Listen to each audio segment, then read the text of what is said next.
Mais uma vez eu cumprimento a igreja na paz do Senhor. Este hino, ele fala muito forte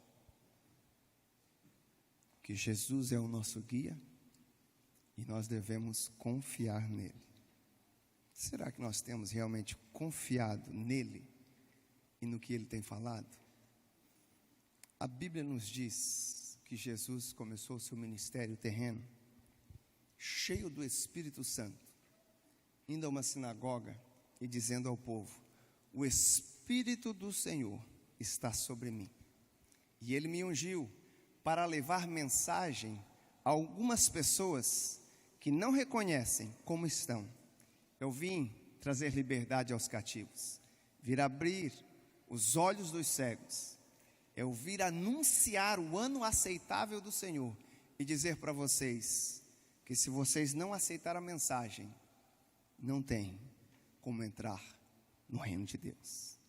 E a Bíblia diz que o povo para quem ele veio não o recebeu, porque não aceitaram a sua mensagem. E o primeiro sermão que Jesus prega já foi rejeitado, e a Bíblia diz que aquela cidade, a cidade em que ele cresceu, acabou querendo o matar, e ele precisou fugir. E a Bíblia então vai nos dizer, capítulo 4 de Lucas registra esse momento, mas o capítulo 4 de Mateus e o versículo 17 vai nos dizer que daí em diante Jesus dá início ao seu ministério pregando arrependimento. Palavrinha muito falada nas igrejas, pouco entendida. Foi anunciado aqui que o Congresso dos Jovens vai ser sobre o tema metanoia. Comentei com os jovens ontem, era ontem porque já era 2 da manhã, então já era ontem, né? Quando os jovens estavam ali na vigília, da necessidade de reconhecermos o que o Senhor chama a este arrependimento, que na verdade não é simplesmente o que muitas vezes pensamos, um choro ou uma mágoa de reconhecer que da maneira que estávamos andando não agradava ao Senhor, que nós precisamos mudar. E nós queremos transformação, mas o que o Senhor quer fazer na nossa vida é mais do que transformação, porque o arrependimento é mudança de direção, mas também é seguida de uma mudança de comportamento, uma mudança de mentalidade, para que possa seguir aquilo que o Senhor tem para nós, porque Ele diz assim, olha, esse arrependimento é uma necessidade de mudar o seu interior, a sua velha maneira de pensar, arrepender dos seus pecados e viver uma vida que venha agradar ao meu Pai. Porque se você não buscar os propósitos dele, não tem como entrar no reino dos céus, porque o reino dos céus já está às portas. Parece que dando ouvido a esta mensagem de Jesus, o apóstolo Paulo escreve no final do seu ministério a Timóteo, e o pastor Edivaldo leu esse texto ontem, e eu gostaria de ler com os irmãos, segunda carta de Paulo a Timóteo, capítulo 4, um texto muito conhecido, onde ele diz para eles, olha, Timóteo, eu tento levar a você o entendimento de que você precisa levar esta mensagem, que você é responsável, tendo reconhecido que você precisou passar por esta mudança, você tem um compromisso de saber que você tem que ser testemunha, não um juiz, porque Cristo já levou sobre nós o julgamento, a condenação dos nossos pecados, porque o salário do pecado é a morte, mas existe uma mensagem de vida que precisa ser proclamada, e ele diz com muita intensidade, eu te desafio a levar esta mensagem, não fique acovardado, não desista, mas mantenha-se firme, porque se você não manter-se firme, vai surgir mensageiros com uma mensagem que vai agradar o coração das pessoas, mas que não é, segundo o que o apóstolo Paulo fala, sã doutrina, segundo os ensinamentos que o Senhor tem para nós. E esta mensagem, este aviso do apóstolo Paulo a Timóteo, ele é tão relevante e tão real nos nossos dias, que o que mais nós temos visto são pessoas desenvolvendo mensagens e pessoas gostando de ouvir aquele ensinamento que agrade a sua vida, a sua mente. E eu lendo uma tradução que é uma paráfrase da Bíblia, é a mensagem, ela diz assim, cuidado, Timóteo, porque nos últimos dias as pessoas não vão ter estômago para aceitar um ensino sólido como uma comida que dá sustentação. Elas vão correr atrás de junk food espiritual, fast food espiritual, comida que até traz um bom gosto, mas que não gera mudança na vida dele. Frases de efeito, mudanças da mensagem verdadeira, muitas vezes até usando textos bíblicos e dizendo, olha, assim como José foi tirado do poço, você vai ser tirado do poço. Quando a Bíblia diz que José foi tirado do poço, Deus pode tirar você do poço, mas a Bíblia não diz porque ele foi tirado do poço, você vai ser tirado do poço. A Bíblia não disse, olha, assim como Davi enfrentou um gigante, olha o seu gigante, porque você vai derrubar o seu gigante. Não foi isso que Deus disse. Deus diz, eu sou poderoso para derrubar o seu gigante, mas não é porque Davi venceu o seu gigante, que você vai vencer o seu gigante. Existe uma mudança necessária na sua vida, para que o gigante possa cair. O gigante vai cair, o Senhor vai fazer grandes coisas, por aqueles que entendem a necessidade desta mudança espiritual na nossa vida, porque não é simplesmente uma mudança de direção. Muitas pessoas dizem, eu já me arrependi, eu mudei a direção aonde eu ia, eu não vou mais àqueles lugares. Mas não é simplesmente uma mudança de direção que o Senhor tem nos chamado nos últimos dias, e o Jesus começou a pregar, mas ele disse, é uma mudança de mente que leva a uma mudança de direção. Eu falei com os jovens, o texto que eles usaram e que foi mencionado aqui é um texto muito conhecido, é o texto que o Igor leu.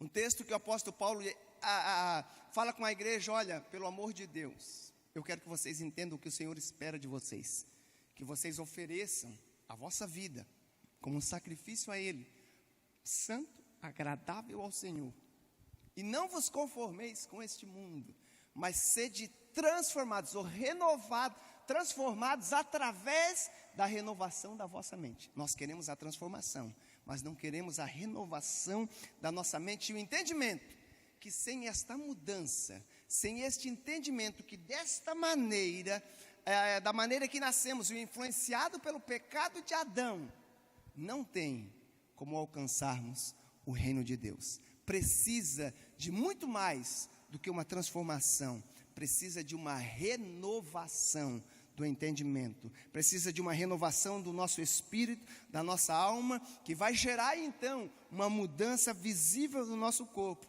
E eu li para os jovens ontem esta transliteração deste texto tão conhecido, Romanos 12, 1 e 2, e eu gostaria de ler para os irmãos entenderem o quão importante é nós entendermos a palavra de Deus e o quão responsável nós somos, uma vez que temos esse entendimento de deixar o Espírito de Deus mudar a nossa vida. Romanos 12, 1 e 2. Pode colocar aqui o texto, os irmãos podem acompanhar nesta versão conhecida, mas eu vou ler para os irmãos numa linguagem mais atual, para que os irmãos entendam. Aqui está o que eu quero que vocês façam. Com a ajuda de Deus, tome a sua rotina, tome aquilo que você faz diariamente, o modo como você dorme, a maneira que você come, a sua caminhada durante o dia para o trabalho, aquilo que você faz no seu dia a dia, e coloque tudo isto na presença de Deus, no altar de Deus, como uma oferta e um sacrifício vivo. E entenda que reconhecer o que Deus faz por você é a melhor coisa que você pode fazer por Deus. Reconhecer que o que Jesus Cristo fez e o que Ele quer fazer por nós, reentendermos esta mensagem, é a melhor coisa que nós podemos fazer para Deus. E cuidado para não se ajustar à cultura que está em sua volta, de modo que você se pareça tanto com eles, sem nem mesmo pensar nisso. Por isso, você precisa reconhecer o que Deus quer para você e rapidamente aplique isso na sua vida.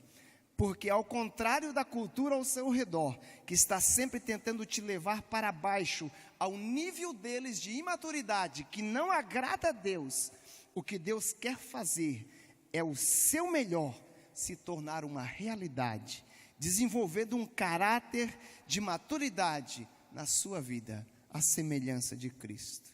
E ele continua, o verso 3, que muitas vezes não é muito lido. Ele diz assim: eu estou falando com vocês com uma profunda gratidão por tudo o que Deus tem feito na minha vida, especialmente pelo chamado que eu tenho para com vocês. O apóstolo Paulo disse: eu reconheço o chamado de Deus na minha vida, que Ele me chamou, e uma vez que eu entendi a necessidade de mudança, eu não posso ficar calado e ver pessoas caminhando rumo ao abismo. Eu preciso alertar vocês de que vivam então como um crente deve viver, dependendo puramente da graça de Deus. É importante que não pense de vocês mais do que o que Deus pensa sobre vocês, porque é Deus quem te capacita, porque a única maneira de entender quem nós somos é entendendo quem Deus é, o que Ele fez e o que Ele faz por nós. A maneira de entendermos quem nós somos não é pelo que nós somos ou pelo que fazemos para Deus. Muitas vezes nós achamos que o que nós somos e o que estamos fazendo para Deus é o que o Senhor espera de nós. Mas o Senhor, Ele deseja que nós reconheçamos que precisamos aceitar a mudança dEle na nossa vida. Queremos ser transformados sem reconhecer o processo e o propósito de Deus para a nossa vida e para a vida das pessoas através de nós. Deus tem um propósito na vida de vocês, mas nós precisamos entender que se nós não nos encaixarmos naquilo que Deus tem para nós, nós podemos estar enganando a nós mesmos. Podemos talvez até ter deixado de fazer algumas coisas que nós fazíamos. Muitas vezes nós somos tirados de algum lugar, como José. Como mencionei, muitas vezes nós gostamos de falar com José, queremos dizer que queremos receber a vitória como José recebeu ao passar pelas provas e chegarmos ao trono e recebermos a nossa capa, mas não entendemos a necessidade de passar pelo processo que José passou. Como o pastor Marcos pregou na vigília, o José que saiu da casa dos seus pais não estava preparado para liderar o Egito. Nós precisamos entender que o caminho, a jornada é tão importante quanto o destino. Nós queremos a promessa, mas não entendemos que entre a promessa e o cumprimento dela tem deixa a tua casa, a tua parentela. Vá por um caminho que eu tenho para você, e quando você chega lá, talvez você vai estar preparado para receber aquilo que eu tenho na sua vida. O José que saiu de casa, aquele que muitas vezes nós dizemos que era o falador dos seus irmãos, aquele que era o filhinho mimado do papai, sabe? Talvez este não estaria preparado para estar à frente do Egito, mas aquele que mesmo longe dos pais, entendeu que tudo que ele recebeu dos seus pais era uma instrução que estava tentando direcioná-lo na vontade de Deus, e que o mundo, na verdade, sempre o tentaria tirar da presença daquilo que Deus tinha na vida dele, e mesmo estando ele longe dos seus pais, em um país onde não tinha ninguém perto dele que falava a língua dele, ou que talvez conhecia a família dele, e lá, totalmente levado como escravo, nu, vendido como escravo à casa de Potifar, mesmo lá, como servo, como escravo, ele entendeu a necessidade de se comportar como um servo de Deus e passar pelo processo de não aceitar que o mundo viesse formar nele, ou viesse mudar a vida dele, daquele processo, ou do propósito que Deus tinha na vida dele. E quando nós chegamos no capítulo 45 de Gênesis, no versículo 5, os irmãos chegam à presença dele, e José diz para os seus irmãos: não ficam tristes, e nem vos pese aos vossos olhos, por haverdes me vendido para cá, porque para a conservação da vida, Deus me enviou diante da vossa face. Muitas vezes nós gostamos de ler aquele texto: todas as coisas cooperam para o bem daqueles que amam a Deus. E é muito interessante que esse texto, nós olhamos para esse texto olhando para as coisas. Mas quando o apóstolo Paulo escreveu, ele não escreveu o texto para nós olharmos para as coisas, mas para que nós olhássemos para o Deus que pode fazer com que todas as coisas sejam mudadas. Mas quando ele diz todas as coisas, ele quer dizer as boas e as más. O Senhor pode fazer cooperar para quem? Para aqueles que andam segundo o seu chamado, para aqueles que têm o entendimento que é necessário passar por um processo de mudança de mente, de mudança de entendimento, digamos, muito mais do que simplesmente uma metamorfose, onde de uma hora para outra te transformou. O Senhor, Ele nos muda, mas tem um processo, uma jornada. A salvação, segundo disse um antigo pregador, que eu me fugiu o nome, a salvação é um ponto final.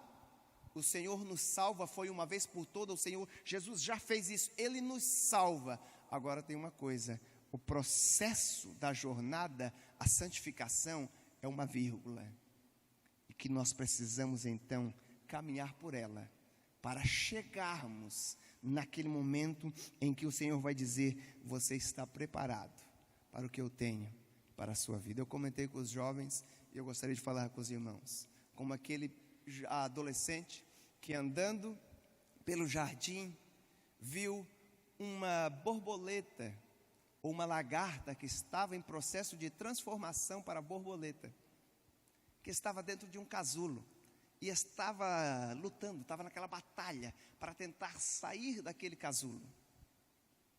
E ele olha e diz: coitadinha, parece que ela não está conseguindo, vou ajudá-la.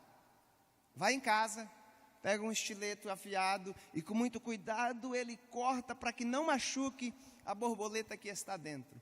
E quando ele abre, para sua surpresa, tinha a borboleta mais linda que ele já tinha visto, cores belas. Não era mais simplesmente uma lagarta, mas agora era uma borboleta, e ele olhou ela tão perfeita, simétrica, uma asa perfeitamente igual a outra, muito bela, muito bonita, e ele colocou na sua mão e disse: voa, borboleta. Voa, borboleta. E a borboleta não voava. Ele jogava ela para cima e dizia: voa, borboleta. Ela caía no chão, mas ela não voava, porque ele não entendeu que o processo para que gerasse a metamorfose, o processo da luta, da transformação de lagarta em borboleta, é que daria forças nas suas asas, não somente para sair do casulo, mas para que ela pudesse voar quando saísse do casulo. Mas muitos de nós gostamos de usar um texto do apóstolo Paulo, em que o nosso Deus, juntamente com a prova, Ele dá o escape. Nós achamos, Senhor, me livra dessa prova.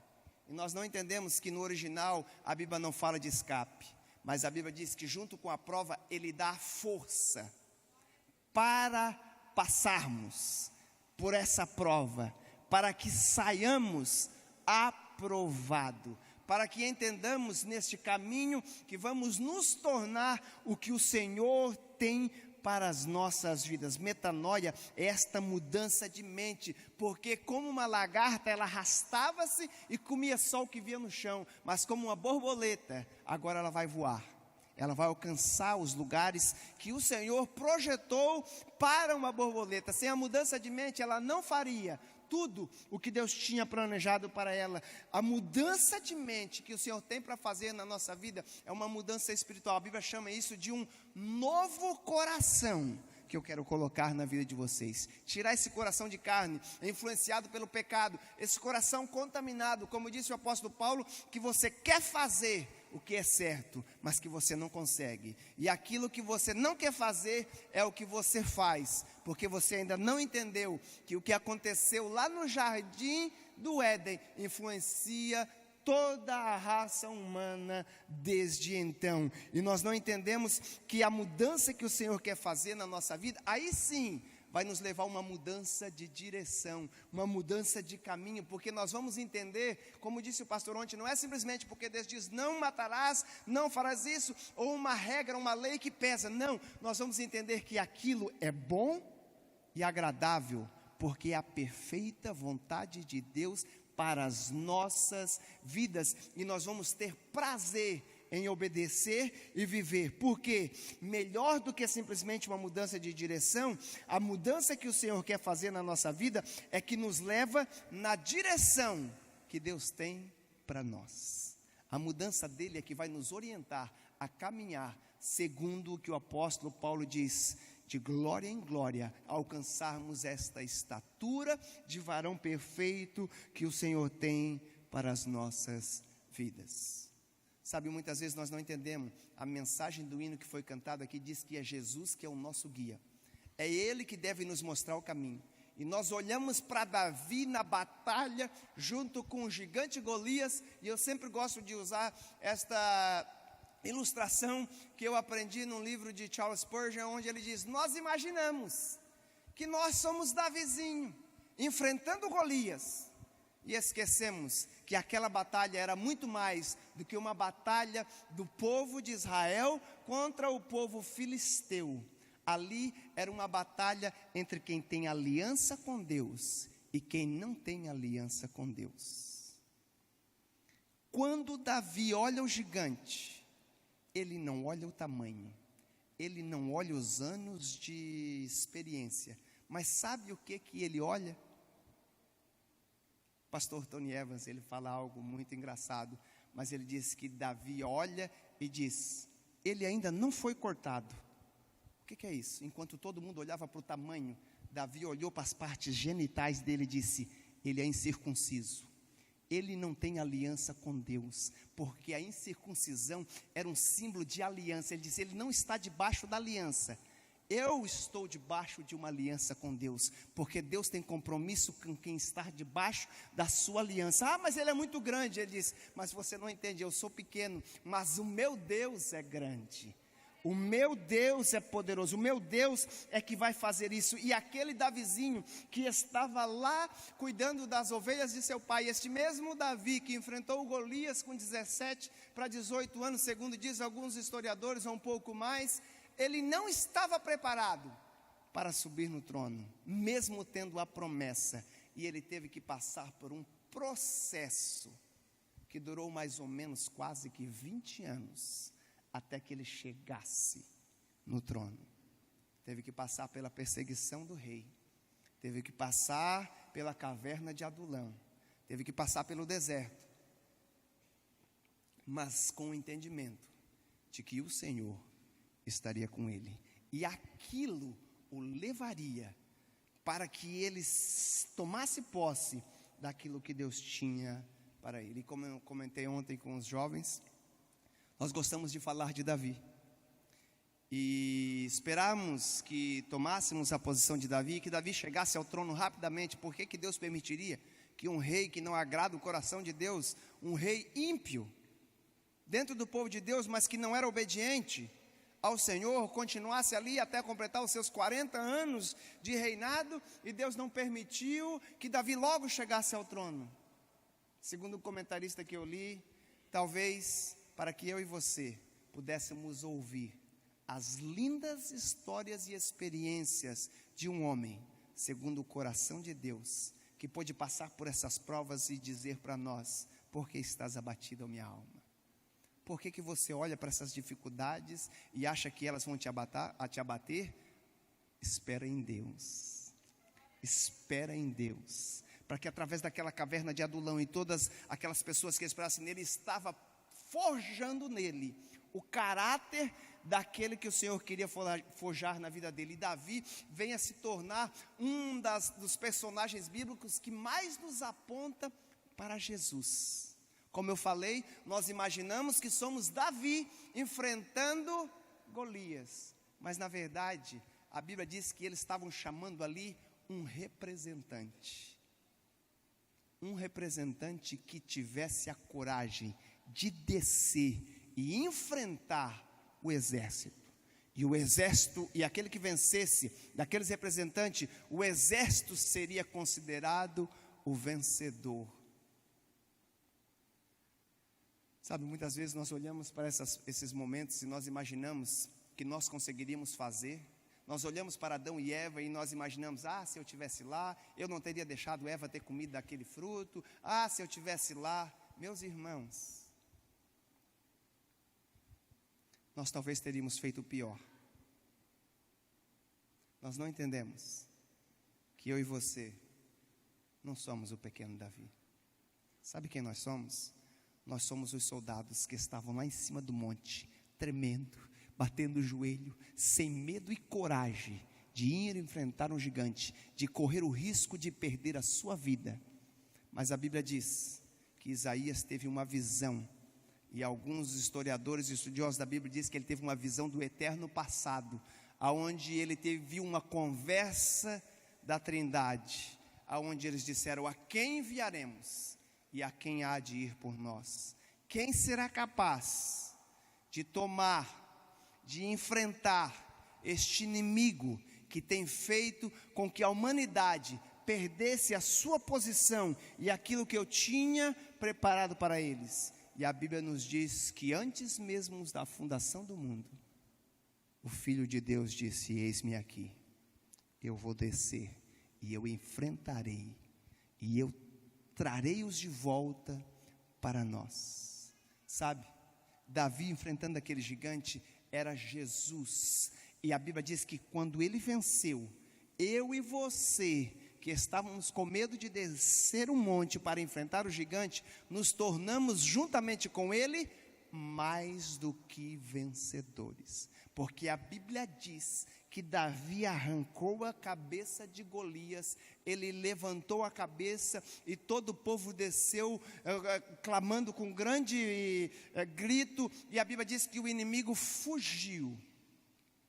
Mais ou menos 1000 anos depois, um descendente de Davi aparece andando nas ruas de Jerusalém, é rejeitado pela sua mensagem que leva os homens a ter necessidade de mudança, a aceitar aquilo que Deus tem para ele, mas eles não aceitam e dizem: crucifica-o, crucifica-o. E a Bíblia diz que ele é levado para um monte, que é conhecido pelo nome de Gólgota, ou Monte Caveira. E os irmãos sabem por que é conhecido como Caveira, ou Monte Gólgota?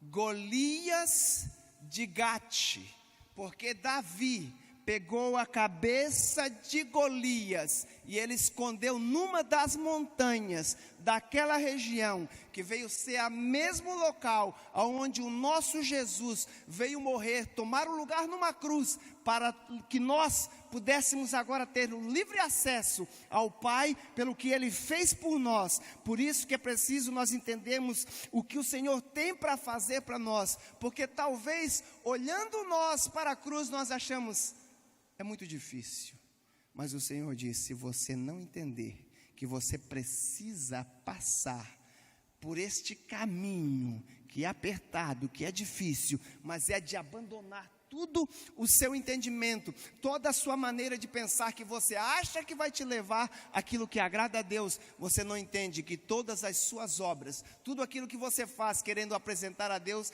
a Bíblia diz que as suas obras não passam de trapo de imundícia, mas o que Jesus Cristo fez por nós, a Bíblia diz que o Pai recebeu o seu sacrifício em nosso lugar, para que nós pudéssemos agora receber dele, não simplesmente ele como nosso Salvador, mas como nosso Senhor, como nosso guia. E quando nós olhamos para a cruz, na grande maioria de nós, temos uma visão errônea do que Cristo fez por nós e do trabalho tão maravilhoso que ele veio fazer. Nós olhamos para a cruz e nós vemos Jesus.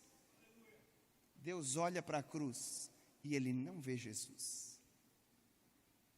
Deus olha para a cruz e ele vê o meu, ele vê o teu, ele vê os nossos pecados sobre o seu Filho perfeito, obediente, que teve um momento difícil, onde ele até pensou em pedir que passasse dele esse cálice, mas ele disse, Pai, que não seja feita a minha vontade, porque existe um povo que um dia vai estar lá na cidade de Cuiabá, em 2019, que ele precisa entender que sem mim, eles não vão conseguir fazer, sem nós, eles não vão conseguir chegar naquele momento, onde um dia nós vamos abrir as portas e dizer, pode entrar, mas só vai chegar lá, quem passou pela porta, quem passou pela entrada do caminho. E o nosso pastor gosta de falar, e ele repetiu ontem aqui, que o caminho é apertado porque só passa uma pessoa, e Jesus é a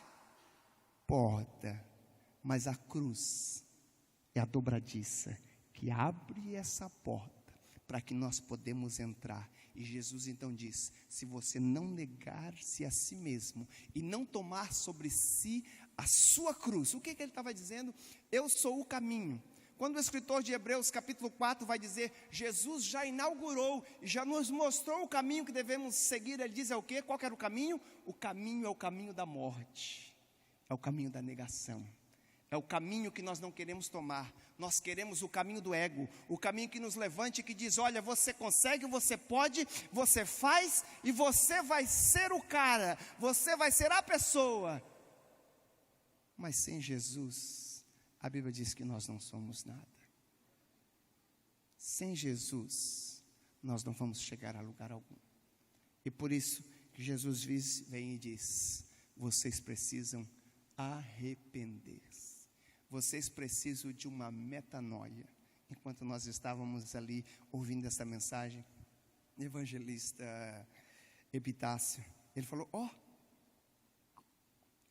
vão estar tudo noiado. Na verdade, o que ele falou não passa de uma verdade. Essa noia faz parte, mas existe uma meta. Noia é simplesmente estar fora de si, sem uma direção correta. Meta é mudança. O Senhor está querendo dar uma mudança e a direção certa. Não adianta você simplesmente... o nosso pastor gosta de falar muito aqui das filosofias, os pensamentos. Mas o que o Senhor tem para nós não é simplesmente uma filosofia de vida, mas é um caminho que nós precisamos caminhar por ele. É um caminho de seguir as pisadas de Jesus. Que caminho nós temos trilhado? Que caminho nós temos andado? Conta a história de que lá nos Estados Unidos, na época do Thanksgiving, é uma época em que a família se reúne para comer e fazer os jantares, e tem as comidas tradicionais. E esse senhor tinha se convertido, ele era jovem crente, disse que o senhor já tinha feito muita mudança na sua vida, ele entendia que precisava de algumas mudanças, mas ele se considerava um crente fiel ao Senhor, que até mesmo poderia ser espelhado, mas ele tinha o hábito de depois das suas refeições, tomar um copinho pequeno de vinho, porque era a tradição da sua família italiana. E aí então, depois daquela refeição de Thanksgiving, ele convidou os seus parentes e disse: vamos, eu tenho uma adega, eu sempre guardo uma garrafa, vamos sentar aqui na sala e vamos tomar um vinhozinho. Aí ele disse, o amigo dele disse: sim, com certeza, qual o problema? E ele vai abrir a sua adega, e estava vazia, ele tinha esquecido de comprar a garrafa do vinho que ele tanto gostava de beber. Mas ele disse: não tem problema, porque aqui perto de casa, 2 quadras depois, tem um package store, é um lugar onde vende bebidas, e por mais que seja feriado, ele abre domingos e feriados. Está nevando lá fora, está frio, mas eu gosto de tomar o meu vinhozinho. Então ele coloca sua jaqueta, coloca a sua luva, coloca a sua bota, se prepara para enfrentar a neve, e ele então começa a caminhar na direção daquele package store, mas ele tem a sensação de que alguém o está seguindo, mas ele não quis olhar para trás, e de repente ele ouve algumas pisadas, e então ele vira para trás, e ele vê o seu filho de 4 anos, vestido de bota, de jaqueta, de luva, com o seu hood na cabeça, com a sua touca, dando passos bem grandes, para pisar nas marcas que seu pai deixava na neve fresca que acabava de cair. E ele olha para trás e pergunta: o que você está fazendo, meu filho? E ele disse: eu estou seguindo as suas pisadas. Naquele instante, o Espírito Santo falou ao seu coração: você indo a uma loja comprar uma bebida alcoólica, e o seu filho que não sabe se você vai beber um pouquinho ou se você vai beber um pocão, o seu filho que não entende o que agrada ou não agrada a Deus, está olhando para você e querendo seguir as suas pisadas. É isto que você quer para o seu filho? Naquele mesmo instante, ele disse que ele pegou o seu filho no colo, voltou para casa e nunca mais colocou um gole de álcool na sua boca. Eu não sei qual tem sido a sua maneira de viver, eu não sei por que caminhos você tem andado, mas o escritor de Provérbios, sábio Salomão, ele nos diz, se não me foge a memória, capítulo 16, capítulo 15, tem muitos caminhos que para o homem parece ser caminhos de vida, caminhos bons, mas o seu fim, na verdade, são caminhos de morte, porque só há um único caminho que leva ao Pai e que tem por fim a vida. Jesus Cristo nos disse: se você tentar ganhar a sua vida da maneira que você está vivendo, você perdê-la. Mas se você entender, o pastor Edivaldo fala esse texto, os irmãos já devem ter visto aqui centenas de vezes por ano, mas se você entender que esta vida é a necessidade do quê?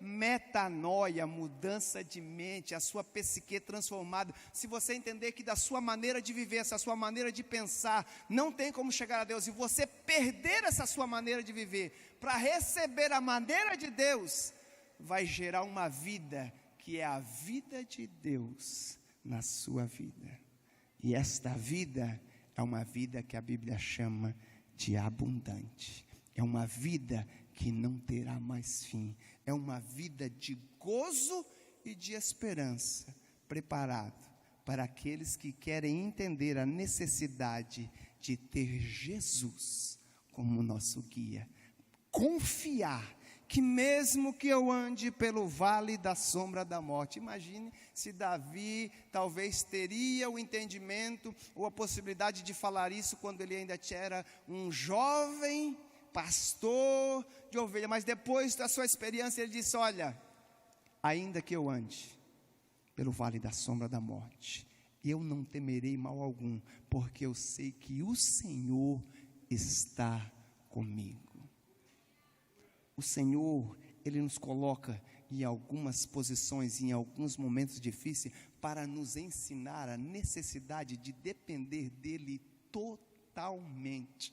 No primeiro culto, o pastor Edivaldo usou um exemplo aqui de estar em Cristo, de estar totalmente nele, e o apóstolo Paulo vai nos dizer que quem está em Cristo é mais do que vencedores.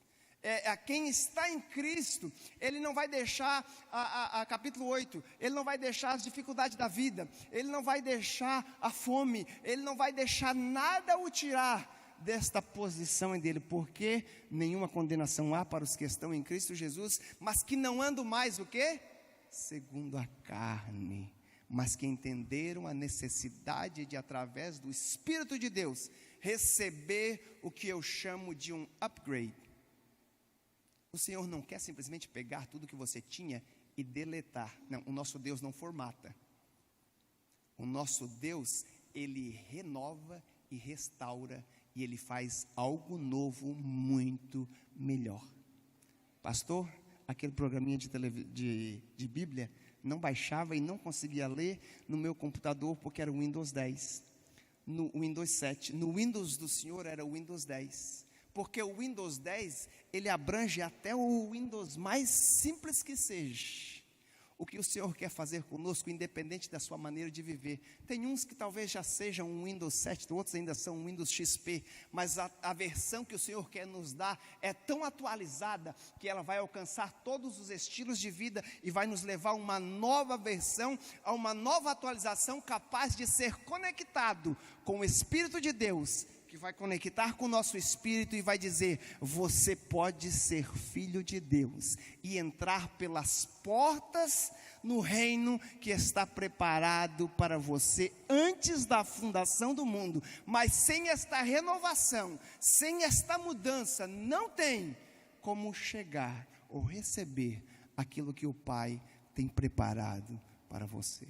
Por isso que, ao escrever o Apocalipse, João ouve o próprio Jesus, que anda no meio dos castiçais, e que está hoje aqui no meio da igreja, e sabe como você tem andado, e sabe como eu tenho andado, e ele diz para nós: quem tem ouvidos, ouça o que o Espírito diz às igrejas. Ele está falando com você. Eu não sei como você tem andado, eu não sei como tem estado a sua vida. Talvez você já tenha passado por algumas mudanças, mas o Senhor quer fazer uma mudança totalmente nova, que vai te dar a posição ou a condição de estar ligado com o Pai.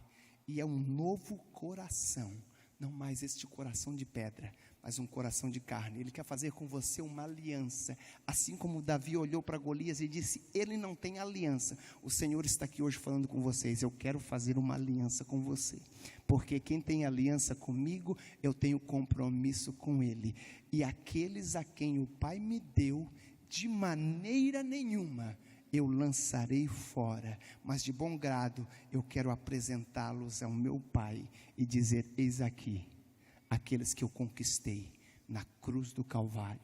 Foi por eles que eu entreguei a minha vida, foi por eles que eu morri, dizendo a eles que eles precisavam se arrepender, precisavam passar por uma metanoia necessária, que geraria a metamorfose muito mais do que aquela que eles imaginam e esperam para a vida deles. A transformação que o Senhor tem para a nossa vida, ela é uma transformação que o apóstolo Paulo diz que é de glória em glória. Eu não sei em que degrau você está. Talvez você ainda nem entregou a sua vida ao Senhor Jesus e deixou Ele ser o seu guia, o seu Senhor. Mas eu gostaria de dar a oportunidade a alguém que está aqui hoje, que entendeu que da sua maneira de caminhar, da sua maneira de viver, ela não agrada ao Senhor. E não tem como chegarmos ao céu se não entendermos que precisamos passar pela porta que é Jesus. se não tem como chegarmos ao céu, se não entender que precisamos crucificar o nosso velho homem, sem entendermos que o mais velho tem que servir ao mais novo. Os irmãos lembram da promessa de Deus a Jacó e Esaú? O mais velho tem que servir ao mais novo.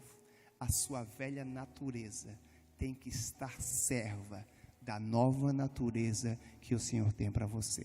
Se você ainda não passou por esse processo, o altar está aberto.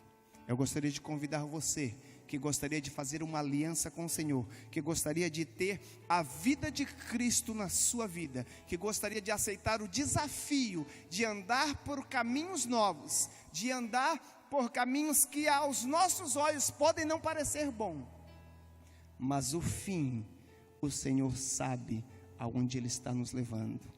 Caminhos que talvez passará por vales difíceis, caminho que talvez passará por lugares que você não esperava, mas que pode te levar a lugares altos, maravilhosos. O Senhor quer te elevar a uma posição onde você vai conseguir ver além.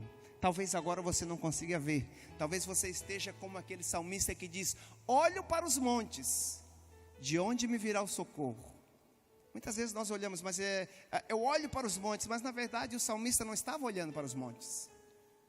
O texto diz assim: elevo os meus olhos para o monte. Elevar é diferente de olhar. Elevar é elevar os seus olhos para a visão do monte. E a visão do monte é uma visão que está mais à frente, uma visão que te mostra aquilo que o Senhor tem para você. O Senhor tem grandes coisas para fazer na sua vida, mas você precisa entender que sem arrependimento não tem como chegarmos ou entrarmos no reino dos céus. Você precisa nascer de novo. Jesus Cristo, olhando para aquele fariseu, aquele chefe publicano, ele diz assim: importa que você nasça de novo, porque quem nasce da carne é carne, mas quem nasce do Espírito é do Espírito, faz as coisas do Espírito. Gostaria de convidar a igreja para estar de pé. Temos alguém que gostaria de deixar ser guiado pelo Espírito? Que gostaria de dizer como o apóstolo Paulo: não sou eu mais quem vivo, mas é Cristo que vive em mim. E a vida que agora eu quero caminhar, eu não quero mais caminhar pela carne, mas eu quero caminhar pelo Espírito, porque o Espírito comunica as coisas do Pai. O Espírito foi o dom que o Senhor Jesus Cristo disse: eu vou para o Pai, mas não se perturbe, não fique perturbado, porque vai ter dificuldade. Não fique perturbado. Nós olhamos para esse texto, nós não entendemos que quando Jesus Cristo falou para eles: não fique perturbado, Ele disse: olha, eu vou subir, vocês vão ficar sozinhos. E eles ficaram atribulados. Jesus disse: mas eu não vou deixar vocês órfãos, eu vou mandar o Consolador. Quantos gostariam de fazer uma aliança com o Senhor que talvez não tenha uma aliança com Ele ainda? Ou se você gostaria de renovar a sua aliança, está aberto o altar para você renovar a sua aliança. Não gostaríamos de estender muito mais este culto, mas eu não gostaria de deixar sem este momento de você vir ao altar. Está vindo uma pessoa.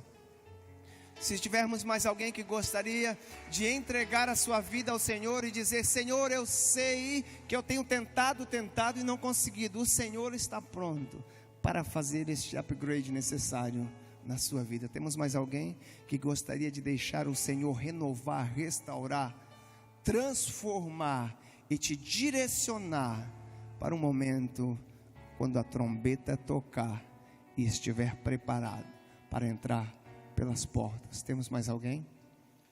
Não tendo mais ninguém, eu gostaria que a igreja estendesse as mãos para cá. Vamos estar orando por esta jovem.